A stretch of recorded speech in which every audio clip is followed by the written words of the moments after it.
Hello everyone, welcome back to Science Spectrum. I am Sakshi Arora and this is video number 5 for chapter 1 of Polar Brews. आज के इस lecture में हम बात करने वाले हैं हाइब्रिडाइजेशन की, how the formation of single bond, double bond and triple bond takes place between the atoms in organic compounds. उसके बाद हम बात करेंगे कि एटम के हाइब्रिडाइजेशन को डिटरमाइन कैसे करते हैं और स्टेरिक नंबर क्या होता है. Let's begin with today's video. हमें पता है कि कार्बन का इलेक्ट्रॉनिक कॉन्फ़िगरेशन होता है 1s2, 2s2 और 2p2.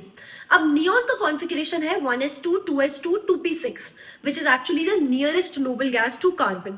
अब 2p2 से 2p6 जाने में कार्बन को चाहिए 4 इलेक्ट्रॉन्स. तो इसका मतलब कार्बन को कितने बॉन्ड्स फॉर्म करने पड़ेंगे? कार्बन को 4 बॉन्ड्स फॉर्म करने पड़ेंगे, जैसे कि CH4 में कार्बन करता है. कार्बन को अगर 4 बॉन्ड्स फॉर्म करने हैं तो उसके पास 4 इलेक्ट्रॉन्स अलग अलग ऑर्बिटल में भी प्रेजेंट होने चाहिए. कार्बन जिसका इलेक्ट्रॉनिक कॉन्फ़िगरेशन है 1s2, 2s2 और 2p2.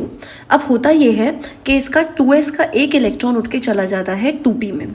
जब इसका 2s का एक इलेक्ट्रॉन 2p में चला जाएगा तो इलेक्ट्रॉनिक कॉन्फ़िगरेशन क्या हो जाएगा? 1s2, 2s1, 2p3. इसके अकॉर्डिंग जाएं तो एक 2s का इलेक्ट्रॉन और 3 2p के इलेक्ट्रॉन पार्टिसिपेट करते हैं कोवलेंट बॉन्डिंग की फॉर्मेशन में. अगर ये एटॉमिक ऑर्बिटल्स पार्टिसिपेट करेंगे तो फिर मीथेन के केस में, CH4 के केस में चारों CH बॉन्ड लेंथ सेम कैसे होंगी? चारों CH की अगर बॉन्ड लेंथ देखी जाए तो वो होती है अप्रॉक्सीमेटली 1.10 आर्मस्ट्रॉन्ग, और अगर चारों बॉन्ड एंगल्स को देखा जाए तो वो होता है अप्रॉक्सीमेटली 109.5 डिग्री. तो अगर सेम बॉन्ड लेंथ है और सेम बॉन्ड एंगल है तो इसका मतलब जिस चीज़ को हम सोच रहे हैं कि एक s और 3 p ऑर्बिटल इंटरैक्ट करने वाले हैं चारों हाइड्रोजन के साथ, तो बॉन्ड फॉर्मेशन होगी, तो फिर ये तो गलत हो जाएगा. क्योंकि अगर एक्चुअली वैसा होता तो चारों बॉन्ड लेंथ और चारों बॉन्ड एंगल सेम नहीं होते, कुछ डिफरेंस आता. अगर s ऑर्बिटल इंटरैक्ट कर रहा है तो अलग बॉन्ड लेंथ होती, अगर p ऑर्बिटल इंटरैक्ट करता तो अलग बॉन्ड लेंथ होती. तो फिर हो क्या रहा है? ये जो सिमिलर बॉन्ड एंगल्स हैं, सिमिलर बॉन्ड लेंथ है, इस कॉन्सेप्ट को समझाने के लिए एक नया कॉन्सेप्ट आया जिसका नाम था हाइब्रिडाइजेशन. हाइब्रिडाइजेशन जो कॉन्सेप्ट है वो लिनस पॉलिंग ने दिया था 1931 में. लिनस पॉलिंग ने 1931 में इस कॉन्सेप्ट को इंट्रोड्यूस किया था, जिसमें उन्होंने ये बोला था कि hybridization actually mixing of atomic orbitals है. इसमें एटॉमिक ऑर्बिटल्स की मिक्सिंग हो जाती है. फॉर एग्जांपल एक जो 2s है और जो 3 p ऑर्बिटल हैं, इनकी इंटरमिक्सिंग हो जाएगी और हमारे पास 4 हाइब्रिड ऑर्बिटल्स बन जाएंगे. तो बेसिकली हाइब्रिडाइजेशन कहता क्या है? हाइब्रिडाइजेशन बोलता है कि मिक्सिंग ऑफ एटॉमिक ऑर्बिटल्स और combination of atomic orbitals results into the formation of hybrid orbitals. वो हाइब्रिड ऑर्बिटल्स जिनकी सेम एनर्जी, सेम शेप और सेम स्टेबिलिटी होती है. अगर मैं बात करती हूँ ये 1s की और 3p की, कि एक s का और 3 p ऑर्बिटल्स कंबाइन किए और कंबाइन होने के बाद उन्होंने 4 sp3 ऑर्बिटल्स बनाए. हमने इनको sp3 क्यों बोला? क्योंकि ये एक s और 3 p के कॉम्बिनेशन से बन रहे हैं. तो इन चारों का नाम क्या होगा? sp3 orbital. ये हाइब्रिड ऑर्बिटल है, राइट. sp3 हाइब्रिड ऑर्बिटल जो बने, इनमें %s कैरेक्टर कितना होगा और %p कैरेक्टर कितना होगा? अगर इसको निकालने की बात करें, अब क्योंकि इसमें टोटल जो है वो तो 4 ऑर्बिटल्स यूज हो रहे हैं और s ऑर्बिटल जो है वो एक ही यूज हो रहा है, तो 1/4 × 100, तो मतलब %s कैरेक्टर हो गया 25%. ठीक है, लेकिन अगर %p कैरेक्टर निकालें तो फिर वो कितना हो जाएगा? 3 p ऑर्बिटल यूज हो रहे हैं आउट ऑफ 4, तो इंटू 100 अगर हम करेंगे तो ये हो जाएगा 75% %p कैरेक्टर. करेक्ट. अगर मुझे एनर्जी वाइज रिप्रेजेंट करना कहूँ तो मैं ऐसे भी कर सकती हूँ कि एक मेरे पास s का ऑर्बिटल था और मेरे पास 3 p के ऑर्बिटल्स थे. ठीक है, और ये इनकी जब इंटरमिक्सिंग हुई तो मेरे पास 4 हाइब्रिड ऑर्बिटल बने sp3 के. अब इनकी एनर्जी जो होगी, sp3 हाइब्रिड ऑर्बिटल की जो एनर्जी होगी, इनकी जो एनर्जी होगी वो s ऑर्बिटल से ज़्यादा होगी और p ऑर्बिटल से कम होगी. इसका मतलब क्या हुआ कि s ऑर्बिटल से कम स्टेबल होंगे बट p ऑर्बिटल से ज़्यादा स्टेबल होंगे. ठीक. sp3 हाइब्रिड ऑर्बिटल की जो शेप होती है वो एक्चुअली सिमिलर होती है to that of the p orbital. जैसे कि p ऑर्बिटल में 2 लोब्स होते हैं, वैसे इसमें भी 2 लोब्स होते हैं. बस इसमें फ़र्क ये होता है कि इसका एक लोब ज़्यादा बड़ा होता है और दूसरा लोब छोटा होता है. एक लोब बड़ा और दूसरा छोटा क्यों? p ऑर्बिटल के एक लोब में s ऑर्बिटल के एडिशन हो गया है, जिसकी वजह से एक जो लोब होगा वो काफी बड़ा हो जाएगा और दूसरा वाला छोटा हो जाएगा. और ये जो बड़ा वाला लोब होता है यही पार्टिसिपेट करता है in the bonding, in the covalent bonding. Got it. बात करें इन 4 sp3 हाइब्रिड ऑर्बिटल्स की, तो इस तरीके से अरेंज होंगे कि इनके बीच में आपस में मैक्सिमम डिस्टेंस हो पर मिनिमम रिपल्जन हो. तो ये एक्चुअली टेट्राहेड्रन बना लेते हैं. कार्बन को हम सेंटर में अगर रिप्रेजेंट कर दें तो ये ऐसा कुछ टेट्राहेड्रन टाइप का बना लेते हैं. ठीक है, तो इनके बीच का जो बॉन्ड एंगल हो जाता है वो हो जाता जाता है 109.5 डिग्री, ठीक है, 109.5 डिग्री। अगर हम बात करें CH4 के फॉर्मेशन की, तो CH4 का फॉर्मेशन होता कैसे है कि इन चारों sp3 हाइब्रिड ऑर्बिटल्स के साथ, फॉर एग्जांपल हम एक का एग्जांपल ले लेते हैं, जैसे कि ये चारों sp3 हाइब्रिड ऑर्बिटल्स के पास कौन आ जाता है, ये s ऑर्बिटल हाइड्रोजन का आ जाता है। अब इसका एक इलेक्ट्रॉन होगा जिसको मैं डॉट से रिप्रेजेंट कर रही हूँ, कार्बन का इलेक्ट्रॉन डॉट से, और इसका इलेक्ट्रॉन होगा जो मैं क्रॉस से रिप्रेजेंट कर रही हूँ। तो इन दोनों इलेक्ट्रॉन्स की यहाँ पे शेयरिंग हो जाती है और ये दोनों इलेक्ट्रॉन्स दोनों के हो जाते हैं और इस तरीके से यहाँ पे सिंगल बॉन्ड की फॉर्मेशन हो जाती है। कोवेलेंट बॉन्ड यानी कि सिग्मा बॉन्ड या फिर सिंगल बॉन्ड की फॉर्मेशन हो जाती है और इस तरीके से 4 बॉन्ड्स फॉर्म हो जाते हैं, ठीक है। और इनके बीच का जो एंगल होता है वो होता है 109.5 डिग्री और इसी एंगल को हम टेट्राहेड्रल एंगल भी बोलते हैं और कार्बन हमारा टेट्राहेड्रल हो गया है, करेक्ट। अब बात करते हैं, अगर मानो ईथेन की बात करें, ईथेन क्या होता है, C2H6। अगर मैं बात करती हूँ ईथेन की, तो मुझे पता है कि इसमें इस तरीके से कुछ है कि कार्बन और कार्बन के बीच में एक बॉन्ड है और बाकी 3 हाइड्रोजन आटम एक कार्बन पे लगे हैं और 3 हाइड्रोजन आटम दूसरे कार्बन पे लगे हैं। तो अगर मैं इसको समझने की कोशिश करूँ कि इसमें क्या हुआ है, तो इसमें भी sp3 हाइब्रिडाइज्ड कार्बन ही है।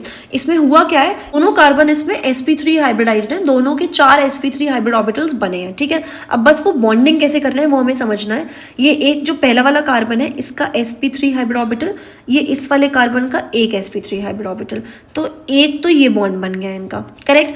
अब ये जो 3 sp3 हाइब्रिड ऑर्बिटल्स ये होंगे इस कार्बन के और इस कार्बन के 3 sp3 हाइब्रिड ऑर्बिटल्स ये होंगे। ये तीनों हाइड्रोजन के s ऑर्बिटल के साथ इंटरैक्ट करेंगे, ये तीनों भी हाइड्रोजन के s ऑर्बिटल के साथ इंटरैक्ट करेंगे और इस तरीके से यहाँ पर ये 4 बॉन्ड्स पर कार्बन बन जाएंगे, करेक्ट। अब इनमें भी इलेक्ट्रॉन, सब में इलेक्ट्रॉन्स प्रेजेंट हैं, आप इलेक्ट्रॉन को खुद भी बना सकते हैं, ठीक है, अगर आपको यहाँ से नहीं भी समझ में आ रहा है, लेकिन इलेक्ट्रॉन तो सब में प्रेजेंट है ही।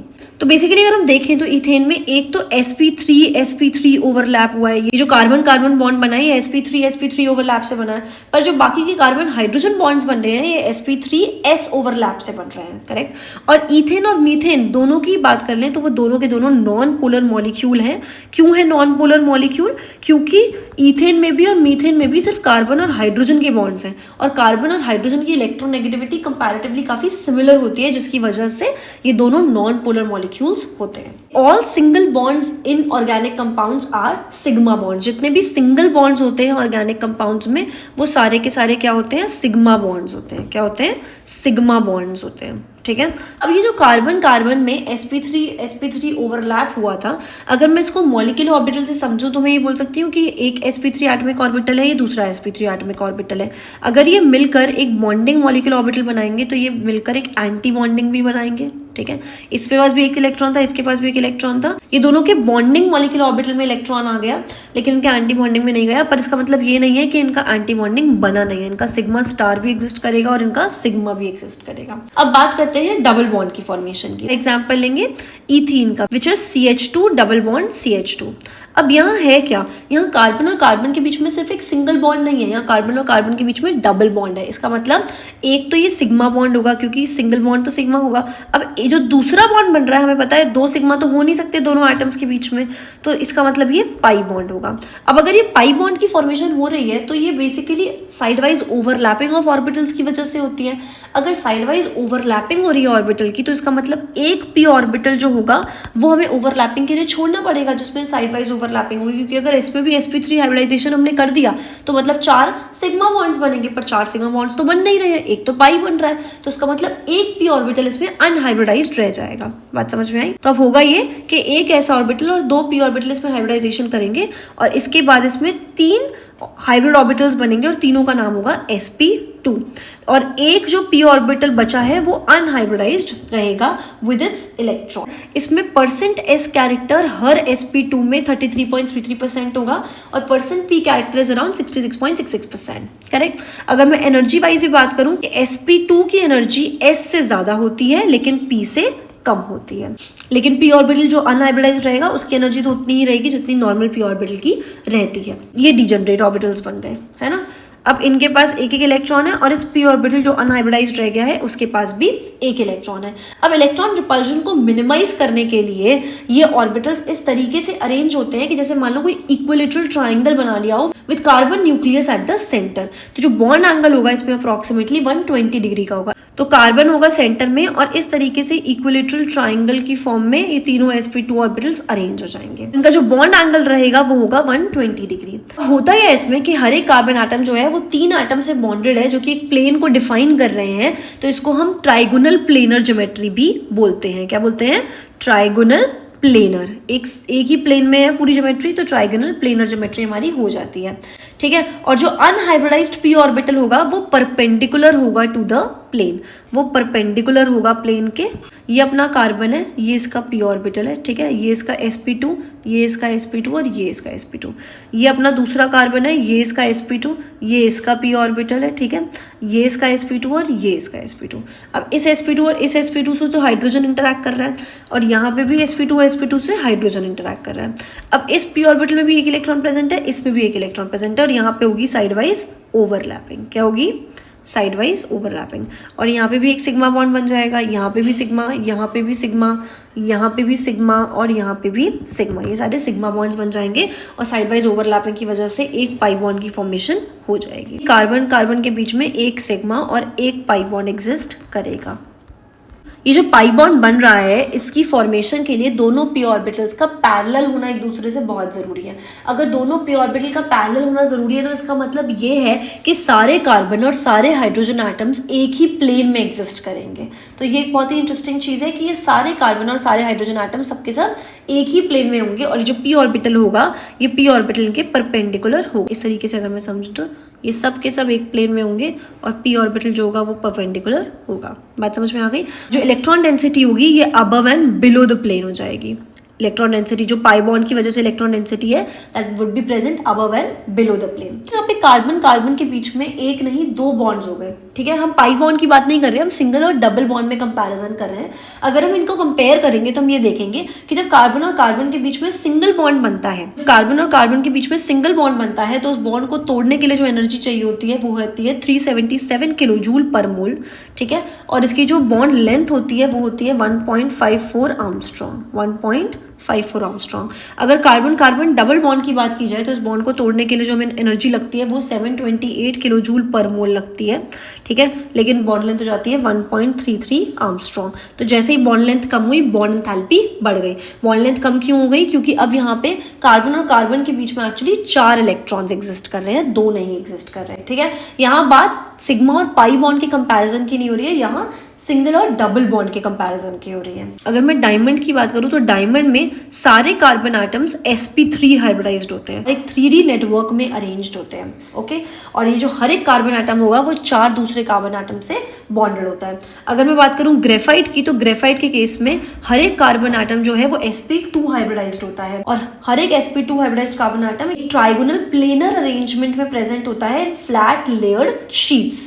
ग्राफीन की तो ग्राफीन क्या है? ये एक तीसरा सब्सटेंस है जो कि 1 एटम थिक प्लेनर शीट है ग्रेफाइट की। तो बेसिकली ग्रेफाइट की शीट को अगर मैं इस तरीके से काटूंगी, सिर्फ एक एक एटम की ही पूरी एक शीट आ रही है मेरे पास, तो वो ग्राफीन बन जाएगा। So graphene is considered as the thinnest and lightest material known and it is harder than the diamond and conduct electricity better than the copper. अब मैं बात करती हूँ fullerene की। Also consist of sp2 carbons only, but here carbons join to form spherical structure. तो यहाँ पे भी sp2 hybridized carbon atom ही होते हैं, लेकिन वो carbon atom एक दूसरे से इस तरीके से अरेंज होते हैं कि वो spherical structure बनाते हैं। कैसा structure बनाते हैं? Spherical structure. Now let's discuss the formation of a triple bond. Okay. तो ट्रिपल बॉन्ड की फॉर्मेशन के लिए हम एग्जांपल लेंगे CH ट्रिपल बॉन्ड CH मतलब इथाइन का, या जिसको हम क्या बोलते हैं और एसिटाइलिन। जैसे CH2 को इथीन और इथाइलिन बोलते हैं, वैसे इसको इथाइन और एसिटाइलिन बोलते हैं। अब इसमें क्योंकि 3 बॉन्ड्स बन रहे हैं कार्बन और कार्बन के बीच में, तो हमें पता है कि एक तो सिग्मा हो जाएगा, लेकिन बाकी के 2 कौन से होंगे, पाई बॉन्ड्स होंगे। अब अगर 2 पाई बॉन्ड्स की फॉर्मेशन हो रही है कार्बन और कार्बन के बीच में, तो इसका मतलब 2 पी ऑर्बिटल्स जो होंगे वो अनहाइब्रिडाइज्ड रहेंगे। तो इस केस में सिर्फ एक एस और एक पी ऑर्बिटल ही हाइब्रिडाइजेशन करेगा, और जिसकी वजह से 2 sp ऑर्बिटल्स की फॉर्मेशन होगी, sp हाइब्रिड ऑर्बिटल्स की। ठीक है, अब यहाँ पे हमने एक s ऑर्बिटल ले लिया और एक p ऑर्बिटल ले लिया और हाइब्रिडाइजेशन हुआ यहाँ पे। ठीक है, और 2 sp हाइब्रिडाइज्ड ऑर्बिटल की फॉर्मेशन हो गई। ओके, दोनों की एनर्जी सेम, शेप सेम। अगर एनर्जी वाइज कंपेयर करें तो एक s 3 p। ठीक है, जब हाइब्रिडाइजेशन होगा तो sp और sp यहाँ पे आएंगे। दोनों p ऑर्बिटल हैं जो अनहाइब्रिडाइज्ड हैं, उन दोनों की एनर्जी एग्जैक्टली सिमिलर होगी p ऑर्बिटल से। मैक्सिमम डिस्टेंस अटेन करने के लिए और मिनिमम इलेक्ट्रॉनिक रिपल्जन के लिए जो दोनों sp हाइब्रिडाइज्ड ऑर्बिटल हैं वो दोनों एक दूसरे से ऑपोजिट डायरेक्शन में अरेंज्ड होंगे। ठीक है, अगर मैं बात करूं तो कुछ इस तरीके से अरेंज्ड होंगे। एक ये रहा जो कार्बन कार्बन के बीच में बन रहा है, और एक इस साइड है जिससे कार्बन और हाइड्रोजन का बॉन्ड बन रहा है। ठीक है, इलेक्ट्रॉन की शेयरिंग मैं बार बार बोल रही हूँ, आप खुद से भी दिखा सकते हैं, कोई दिक्कत नहीं है, क्योंकि इलेक्ट्रॉन तो शेयर हो ही नहीं है। दोनों अनहाइब्रिडाइज्ड पी ऑर्बिटल है। ठीक है, उनको ड्रॉ कर देते हैं। दोनों अनहाइब्रिडाइज्ड पी ऑर्बिटल जो होते हैं वो sp हाइब्रिड ऑर्बिटल के परपेंडिकुलर प्रेजेंट होते हैं, और दोनों को अगर देखा जाए तो वो आपस में भी परपेंडिकुलर होंगे। जैसे कि अगर मैं इसको py मान लूँ और pz मान लूँ, तो py और pz आपस में भी परपेंडिकुलर, मतलब 90 डिग्री एंगल पर है, sp हाइब्रिड ऑर्बिटल के भी परपेंडिकुलरली प्रेजेंट है। अब देखा जाए तो py के साथ ओवरलैप करेगा, करेक्ट, और जो अपना pz है वो pz के साथ ओवरलैप करेगा। तो यहाँ पे कार्बन और कार्बन के बीच में 3 बॉन्ड्स बनेंगे, जिसमें से एक सिग्मा जो कि sp ओवरलैप से बनेगा, और 2 पाई। अब क्योंकि यहाँ पे दोनों sp हाइब्रिडाइज्ड ऑर्बिटल एक दूसरे के ऑपोजिट डायरेक्शन में प्रेजेंट है, इसलिए यहाँ पे जो बॉन्ड एंगल हो जाता है वो 180 डिग्री हो जाता है। इसलिए यहाँ पे बॉन्ड एंगल कितना हो जाता है, 180 डिग्री, करेक्ट। अब क्योंकि यहाँ पे पाई बॉन्ड्स की फॉर्मेशन हो रही है, जिसकी वजह से एक इलेक्ट्रॉन डेंसिटी का रीजन क्रिएट हो जाता है above and below the plane. अब अगर मैं ट्रिपल बॉन्ड और डबल बॉन्ड को कंपेयर करूं, तो जैसे डबल बॉन्ड ज्यादा स्ट्रॉन्ग था, मतलब उसको ज्यादा एनर्जी लग रही थी सिंगल बॉन्ड के कंपैरिजन में टूटने में, ऐसे ही ट्रिपल बॉन्ड को ज्यादा एनर्जी लगेगी डबल बॉन्ड के कंपैरिजन में टूटने में। तो अगर डबल बॉन्ड को 728 किलो जूल पर मोल लगती है, तो ट्रिपल बॉन्ड को कितनी लगती है, 967 किलो जूल पर मोल एनर्जी लगती है। तो C डबल बॉन्ड C की बॉन्ड लेंथ 1.33 आर्मस्ट्रॉन्ग होती है, और C ट्रिपल बॉन्ड C की बॉन्ड लेंथ 1.20 आर्मस्ट्रॉन्ग होती है। अब हम बात करते हैं कि हाइब्रिडाइजेशन को एक्चुअली कैलकुलेट करने का क्या कोई आसान तरीका है। हाइब्रिडाइजेशन को निकालने का आसान तरीका है कि हम स्टेरिक नंबर को कैलकुलेट कर लें। किसी भी एटम के स्टेरिक नंबर को कैलकुलेट कर लीजिए, आप उसके हाइब्रिडाइजेशन को डिटरमाइन कर सकते हैं। हमें यह देखना पड़ेगा कि एटम कितने सिग्मा बॉन्ड्स बना रहा है, प्लस उसके पास कितने lone pair of electron present है। लोन पेयर को काउंट करना है, दो इलेक्ट्रॉन्स का जो लोन पेयर होगा वो एक ही काउंट होगा। कैलकुलेट करना है number of sigma bonds and number of lone pairs on atoms. ठीक है, स्टेरिक नंबर की वैल्यू जो है वो 4 आई, इसका मतलब हाइब्रिडाइजेशन sp3 है एटम का। अगर स्टेरिक नंबर की वैल्यू एटम के लिए 3 आई, तो मतलब sp2 हाइब्रिडाइजेशन है एटम का। और अगर स्टेरिक नंबर की वैल्यू हमारे पास 2 आई, तो मतलब sp हाइब्रिडाइजेशन है एटम का। एग्जाम्पल के लिए हम लेते हैं H2CO। ठीक है, H2CO। पहले तो H2CO का स्ट्रक्चर बनाने की कोशिश करते हैं। C को सबके साथ जोड़ देते हैं, जोड़ दिया, दोनों हाइड्रोजन की वैलेंसी फुलफिल हो चुकी है, लेकिन ऑक्सीजन और कार्बन की वैलेंसी बची हुई है। ऑक्सीजन को 2 बॉन्ड चाहिए होते, कार्बन को भी अभी एक और बॉन्ड बनाने की जरूरत है। तो कार्बन ने एक पाई बॉन्ड की फॉर्मेशन भी कर ली ऑक्सीजन के साथ। अब 2 बॉन्ड्स बनाने के बाद ऑक्सीजन के पास बचे हैं 2 लोन पेयर ऑफ इलेक्ट्रॉन्स, और कार्बन के 4 बॉन्ड बन चुके हैं। अब हम देखते हैं कि कार्बन की इसमें हाइब्रिडाइजेशन क्या है। अगर हम सिग्मा बॉन्ड्स देखें तो कार्बन यहाँ पे 3 सिग्मा बॉन्ड्स बना रहा है। ठीक है, और उसके पास कोई भी लोन पेयर ऑफ इलेक्ट्रॉन नहीं है, तो इसका मतलब उसकी जो हाइब्रिडाइजेशन होगी वो sp2 होगी। अगर मैं ऑक्सीजन की बात करूं तो ऑक्सीजन यहाँ पे एक सिग्मा बॉन्ड बना रहा है, प्लस उसके पास 2 लोन पेयर ऑफ इलेक्ट्रॉन है, तो उसकी हाइब्रिडाइजेशन भी क्या हो जाएगी, sp2। तो अब एक एग्जांपल लेते हैं CH3 C double bond OH का। CH3 C double bond OH, इसमें भी दोनों लोन पेयर प्रेजेंट है, इसमें भी दोनों लोन पेयर प्रेजेंट है। ठीक है, अब अगर हम देखें तो दोनों ऑक्सीजन की हाइब्रिडाइजेशन निकालेंगे। इस ऑक्सीजन की अगर मैं बात करूं तो ये 2 सिग्मा बॉन्ड बना रहा है और 2 lone pair of electron present है, तो मतलब 4 स्टेरिक नंबर हो गया, मतलब sp3 हाइब्रिडाइजेशन हो गई।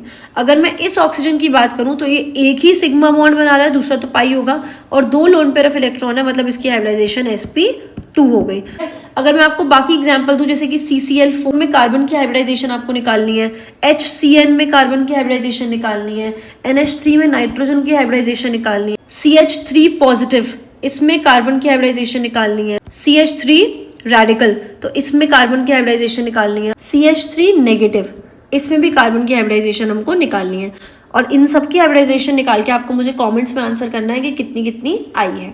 अब हम बात करते हैं NH3 और NH4 पॉजिटिव आयन के बारे में। तो NH3 में नाइट्रोजन का जो इलेक्ट्रॉनिक कॉन्फ़िगरेशन है वो है 1s2 2s2 2p3। नाइट्रोजन को अगर नियॉन गैस लाइक कॉन्फ़िगरेशन चाहिए तो उसको 3 ही बॉन्ड्स बनाने होते हैं, और उसका ये जो s ऑर्बिटल वाले इलेक्ट्रॉन्स हैं वो लोन पेयर की फॉर्म में नाइट्रोजन के ऊपर रहते हैं, लेकिन हाइब्रिडाइजेशन में ये भी पार्टिसिपेट करते हैं। तो होता क्या है कि जो s ऑर्बिटल के 2 इलेक्ट्रॉन्स हैं और ये जो p ऑर्बिटल, तीनों p ऑर्बिटल के पास एक एक इलेक्ट्रॉन है, ये सब हाइब्रिडाइजेशन का प्रोसेस दिखाते हैं और 4 sp3 हाइब्रिडाइज्ड ऑर्बिटल बनते हैं, जिसमें से एक sp3 ऑर्बिटल में एक लोन पेयर होता है, बाकी के 3 के पास एक एक इलेक्ट्रॉन होता है। ठीक है, ये लोन पेयर की फॉर्म में है, बाकी के 3 के पास एक एक इलेक्ट्रॉन है। ठीक है, जब NH3 की फॉर्मेशन होगी तो होगा वही कि ये चारों sp3 हाइब्रिडाइज्ड ऑर्बिटल इस तरीके से अरेंज्ड होंगे कि टेट्राहेड्रल की शेप बन जाए, लेकिन क्योंकि एक लोन पेयर ऑफ इलेक्ट्रॉन है यहाँ पे, अगर हम नाइट्रोजन को देखें तो ये sp3 हाइब्रिड ऑर्बिटल में लोन पेयर है और इन तीनों के पास एक एक सिंगल इलेक्ट्रॉन है जो कि हाइड्रोजन के साथ इंटरैक्ट करेगा। यहाँ पे भी हाइड्रोजन का s ऑर्बिटल, यहाँ भी हाइड्रोजन का s ऑर्बिटल, यहाँ पे हाइड्रोजन का s ऑर्बिटल।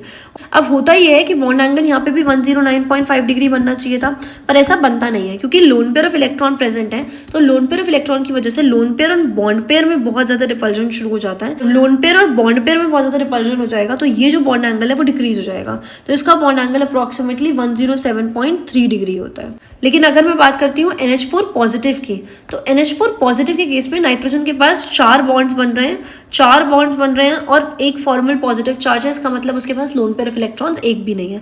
तो ये भी sp3 हाइब्रिडाइजेशन है, लेकिन इस केस में क्योंकि लोन पेयर ऑफ इलेक्ट्रॉन नहीं है और चारों बॉन्ड्स बन रहे हैं नाइट्रोजन के, तो इसका मतलब यहाँ पे जो बॉन्ड एंगल हो वो 109.5 डिग्री हो जाता है। अब बात करते हैं H2O की। H2O में अगर देखा जाए ऑक्सीजन की, ऑक्सीजन जिसका इलेक्ट्रॉनिक कॉन्फ़िगरेशन है 1s2 2s2 2p4, इसके पास 4 इलेक्ट्रॉन्स है p ऑर्बिटल में।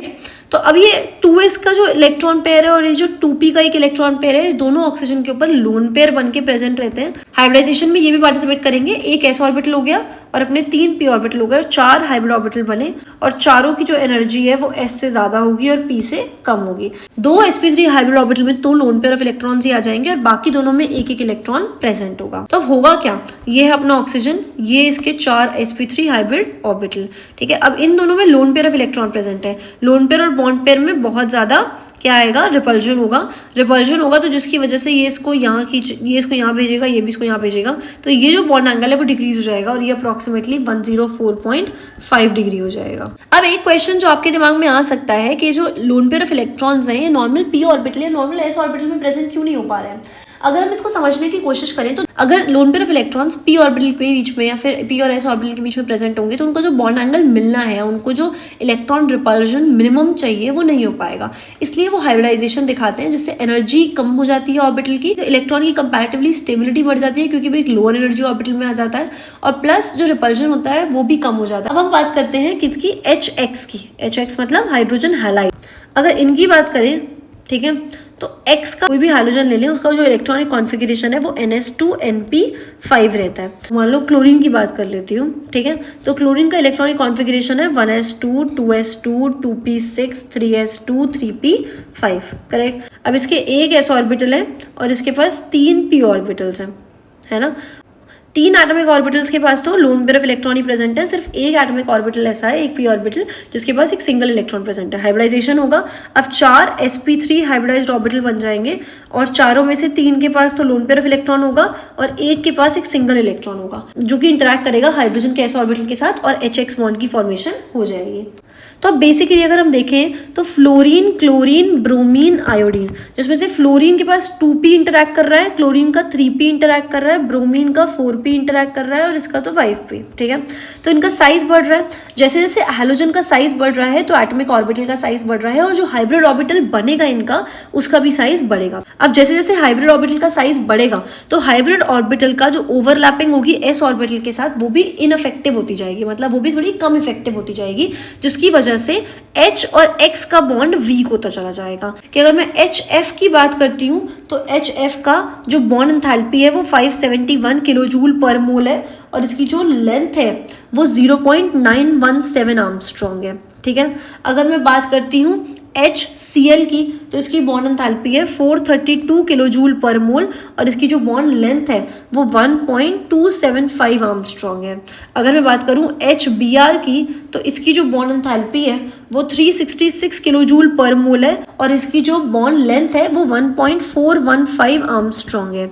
अगर मैं बात करूं HI की, तो इसकी जो बॉन्ड एंथैल्पी है वो 298 किलो जूल पर मोल है और इसकी जो बॉन्ड लेंथ है वो 1.609 आर्मस्ट्रॉन्ग है। जैसे जैसे हाइड्रोजन का साइज बढ़ रहा है वैसे वैसे जो बॉन्ड लेंथ है वो बढ़ रही है और बॉन्ड एंथैल्पी कम हो रही है। तो काइंड ऑफ बोल सकते हैं कि जैसे जैसे बॉन्ड लेंथ बढ़ती है, ठीक है, लेंथ एक बॉन्ड की बढ़ती है, वैसे वैसे बॉन्ड को तोड़ने के लिए जो एनर्जी चाहिए वो कम लगना शुरू हो जाती है, तो बॉन्ड एंथैल्पी हमारी घटती है। तो बेसिकली बॉन्ड लेंथ जो है वो इनवर्सली प्रोपोर्शनल होता है बॉन्ड एंथैल्पी के। And that's all for